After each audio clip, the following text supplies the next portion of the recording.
Welcome dear kids. So last topics में हम लोगों ने अब तक टाइप्स ऑफ बैंक्स और उसके फंक्शंस कवर किए हैं। ये कुछ नया टाइप है बैंकिंग का, okay, that is E banking, या हम लोग बोलते हैं इसको इंटरनेट बैंकिंग, है ना। ई बैंकिंग हमारे जमाना या आपका जमाना है ना, आपके जमाने में तो आप लोगों ने बहुत ज्यादा ऑफर्स देखे, इसमें बहुत ज्यादा चेंजेस देखे हैं, right. E banking is also called as virtual banking या online banking, okay. Online banking का फायदा ये है कि जितने तेजी से ये है ना ट्रांसफर करते हैं पैसे यहाँ से वहां पे, एक ब्रांच से दूसरे ब्रांच पे, ये हमको कन्वीनियंस देता है, टाइम सेव होता है, पैसा यस ऑफ कोर्स सेव होता है, और पैसा घूमता बहुत जल्दी है, राइट। सो अकाउंट होल्डर क्या कर सकता है ऑनलाइन ट्रेडिंग या ऑनलाइन बैंकिंग के लिए? आपको बस अकाउंट नंबर ओपन करना है, वो बैंकिंग सर्विसेज के लिए बस अप्लाई करना है और आपको ये ऑनलाइन सर्विसेज मिल जाएगी। अच्छी चीज क्या है, from one account to another account it is very faster, और वक्त की ही तो मारा मारी आज की तारीख में, राइट। तो ये सारी चीजें आपको यहाँ पे ई बैंकिंग सर्विसेज में मिल सकता है। First type of E banking is your ATM. देखा रहेगा ना ऐसा कुछ एक एटीएम मशीन, क्या मम्मी पापा के साथ गए हो ना बार बार, है ना, पैसे निकालने के लिए, मम्मी मेरे को पैसा निकालना है, वैसा ही सेम, ओके। बट देन यहाँ पे सिर्फ पैसे निकाले नहीं जाते, आप इसमें पैसे डाल भी सकते हो। यहाँ पे सीडीएम या you could say cash deposit machines भी होते हैं, जहाँ पे आप पैसे निकाल सकते हो या डाल सकते हो जैसे आपको चाहिए। बट ये सब करने के लिए अपने को एक मैग्नेटिकली कोडेड कार्ड की जरूरत होती है, एटीएम कार्ड जिसको हम लोग बोलेंगे, ओके। इसके बिना हम लोग, या स्वाइप किए बिना हम लोग इसमें कोई ट्रांजैक्शन नहीं कर पाएंगे। तो ये कौन देगा आपने को? ऑफ कोर्स बैंक देगा। और अच्छी चीज क्या है, ATM is all 24 hours, okay, any time you can use the service any time. तो नेक्स्ट आता है तुम्हारा क्रेडिट कार्ड्स। नाउ क्रेडिट का मतलब क्या है? मेरा पैसा नहीं है, बैंक ने मुझे एक्स्ट्रा पैसा दिया है यूज करने के लिए। क्यों? बैंक मेरा दोस्त है? नहीं, मैंने बैंक को पूछा भाई मुझे पैसों की जरूरत है, क्या आप थोड़ा बहुत पैसा दे सकते हो? तो हाँ, क्यों नहीं, ओके।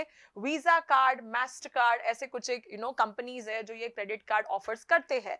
ये आपको बैंक के साथ, है ना, मतलब ये इन्होंने टाई अप किया है, आपको देखने की जरूरत नहीं, आपको उस बैंक के पास जाना है, बैंक को बोलना है भाई मेरी औकात, मतलब मेरा क्रेडिट कितना क्रेडिट हो सकता है, कितना क्रेडिट दे सकते हैं, उसके हिसाब से आपको क्रेडिट मिल जाएगा। लेकिन फुकट कुछ नहीं मिलने वाला, है ना। बैंक इस पे बहुत ही हाई इंटरेस्ट चार्ज करती है, ओके ना। बैंक के ऊपर है कि बैंक आपको कितना क्रेडिट लिमिट दे, और एक क्रेडिट लिमिट देने के बाद में वो समवेयर 45 डेज तक आपके लिए चांस देती है टू पे द मनी।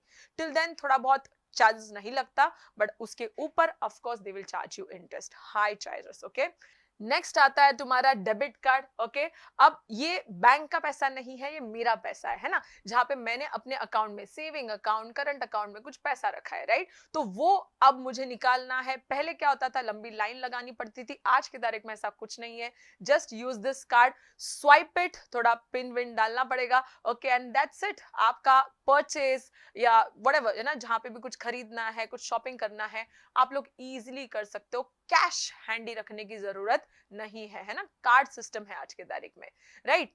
और नेक्स्ट आता है तुम्हारा RTGS, real time gross settlement. The word real time कुछ बता रहा है अपने को, है ना। रियल टाइम का मतलब क्या? तुरंत तुरंत पैसा ट्रांसफर होगा अगर आपको एक अकाउंट से दूसरे अकाउंट में पैसा डालना है तो, है ना, यही बता। देखो, रियल टाइम सेटलमेंट मतलब payment transaction is not subject to any waiting period. As soon as you transfer the money to some account, it will go to that person's account, okay.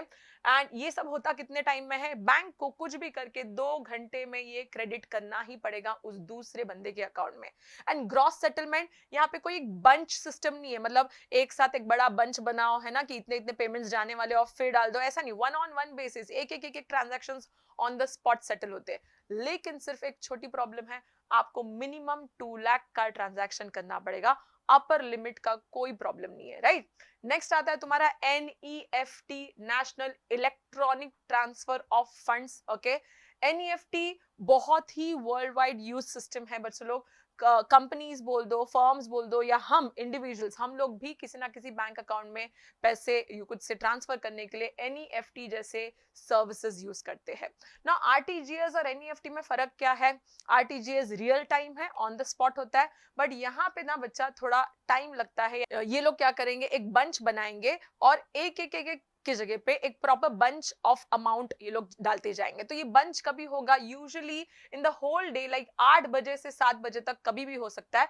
Half hourly basis. तो से for example आपने 8-10 को पैसा डाला है किसी की account में, it will be weighted till it turns out like till 8:30 को आपका ये पैसा चला जाएगा सामने वाले के अकाउंट में। तो छोटा छोटा बंचेस बनेगा। ओके, आरटीजीएस की तरह नहीं है, एनईएफटी में एक बंच बनेगा, दैट्स इट। ओके, नेक्स्ट आता है तुम्हारा net banking and mobile banking. हाँ, आपके पास तो भाई एप्स है, हमारे पास ऐसा नहीं होता था। हमारे पास ये जो आंटी दिख रही है ऐसे फोन पे, तो हमको भी ऐसा कुछ एक नंबर डायल करना पड़ता था, उनसे फोन पे बात करना पड़ता था, क्या हुआ, चेक क्लियर हुआ नहीं हुआ, किधर अटका है, ऐसा हम लोग कर सकते थे। टी पिन टेलीफोन पिन, या हम लोग एम पिन मोबाइल पिन करके रखते थे। Okay, so this is the way banking transactions करना, आपको डिटेल्स पता करना है, बैंक में कितना अकाउंट में पैसा है, ये सब इजी हो सकता था टेलीफोन बैंकिंग या मोबाइल बैंकिंग में। या हम ऐसे मैसेज भी कर सकते थे, एक ऐसा कोई 5 डिजिट का नंबर आता था, उसको मैसेज करना पड़ता था, give me the balance, give me the details of the cheque, ऐसा टोटली नहीं बट इनका एक शॉर्ट कोड होता था। और वो शॉर्ट कोड जैसी मैं डालती थी, मुझे मोबाइल में डायरेक्टली फ्लैश एसएमएस आता था, what is the details or what is the status of my check, right? Net banking तो बच्चा आज के तारीख में हम लोगों को वेबसाइट्स है बैंक्स के। ओके, वेबसाइट के लिए अपने को लॉगिन आईडी पासवर्ड चाहिए, बहुत ही ऑथेंटिक वे से जीरो फ्रॉडुलेंस या हाईएस्ट सिक्योरिटी से ये लोग अपने को बहुत ऐसे फैसिलिटीज देते हैं। वी ऑल यूज इट है ना, बड़े बड़े बिजनेस को तो रोज का ट्रांसफर्स होता है। ओके, तो वो लोग यहाँ पे इजीली लॉग इन करके अच्छे खासे ट्रांजैक्शंस कर सकते हैं। And do not worry, everything is safe over here. Okay, next आता है तुम्हारा IMPS। नाम के हिसाब से इमीडिएट पेमेंट सर्विसेज, इमीडिएट है ना, पेमेंट सर्विसेज फैसिलिटी से आप तुरंत, मैंने यहां पे ट्रांसफर किया पैसा, तुरंत आपके अकाउंट में आ जाएगा। nothing like NEFT, nothing like RTGS, but the fastest way। जैसे गूगल पे आज की तारीख में हम लोग यूज करते हैं ना बच्चा, यूपीआई ट्रांजैक्शंस करते हैं ना, वैसा ही है ये इमीडिएट पेमेंट सर्विसेज। और अच्छी चीज क्या है कि ये सभी जन यूज कर सकते हैं, current account holders, saving bank account holders, right. And बुरी चीज क्या है, थोड़ा चार्जेस एक्स्ट्रा है एनईएफटी एंड आरटीजीएस से। तुरंत है ना, फास्ट है ना, जैसे सर्विसेज वैसे charges. Okay, so all of these were your E banking facilities that the banks provide. देखते रहिए, मोस्टली आगे के टॉपिक में हमारे पास नया टॉपिक आएगा। Okay, stay tuned.